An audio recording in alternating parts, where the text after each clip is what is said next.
Moita información relacionada coa indumentaria pois quedou plasmada nun libro que se chama Trazos sobre a vestimenta tradicional no suroeste de Ourense.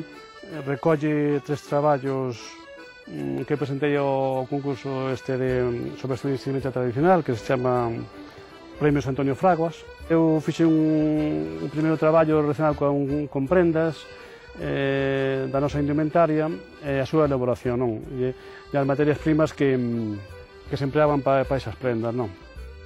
A información hai que sacala sempre da xente que ten experiencia na vida, non? Entón, que viviu, que realizou estes traballos de pastoreo, de gandería e outros, non? Si, as teas, unha vez que se vai no tear, sácase unha tea longa, non? Cun certo ancho, certo... Daí despois xa se emplea para facer moitas prendas, non? Desde calzóns, camisas, como esa que temos aí, non? A estopa, que é unha tea máis vasta, é un tipo de tea que se diferencia do liño máis, do liño que é mellor, non? Un pantalón de xerga leva sempre a xerga, non? Sobre todo, é unha tela áspera, feita tamén con lá, entón, con ese tipo de tea facíase tamén pantalóns, non? Ten unha capa de burel da zona de Montalegre, non? O burel é unha tea moi áspera, feita tamén se emplea con lá, que tamén se chama pardomonte isto. A estameña é outro tipo de tea que tamén é bastante forte, non? Empregábase para facer sallas de muller, non? Zamancos ou galochos, non? Eran para proteger os pés contra a chuvia e o frío, non?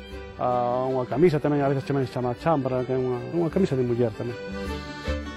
Esta é unha camisa tamén, é unha producción dunha camisa con colo baixo, moi comprida. As firolas son o que coñecemos por calzóns ou calzoncillos, non?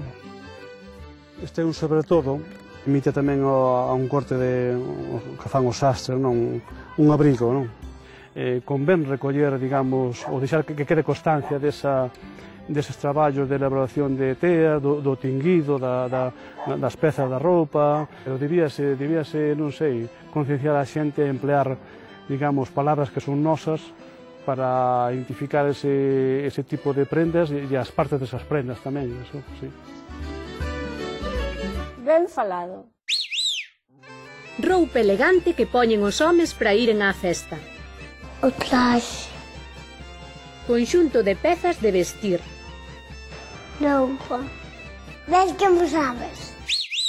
O traxe tradicional galego non é un uniforme para homes e outro para mulleres no que únicamente hai variacións cromáticas e que sempre é luxoso. Non, iso será o traxe das festas, ou como din en Carital, de cando hai fume na igrexa, o fume do incenso das misas cantadas dos días santos. Non, o traxe varía. Varía primeiro porque a ningunha muller lle gusta chegar a un sitio co vestido que xa ten outra muller da festa. E segundo, porque non é o mesmo traballar no mar ou na praia que traballar no campo, traballar na cidade ou andar cogando polo monte. Xosé Rodríguez Cruz é especialista no traxe dos pastores das montañas de Ourense e por iso el fala de zamarras, de sobretodos, de galochos e é especialista en corozas. Miren, nisto do traxe tradicional ou non tradicional o máis importante é a limpeza. Non ser un zalapastrán ou non parecer un chourizo, como din na Gudiña. E o segundo é que a roupa lle sente ben ao corpo. En Moraña, cando a roupa lle sente ben ao corpo, decimos que lle campa.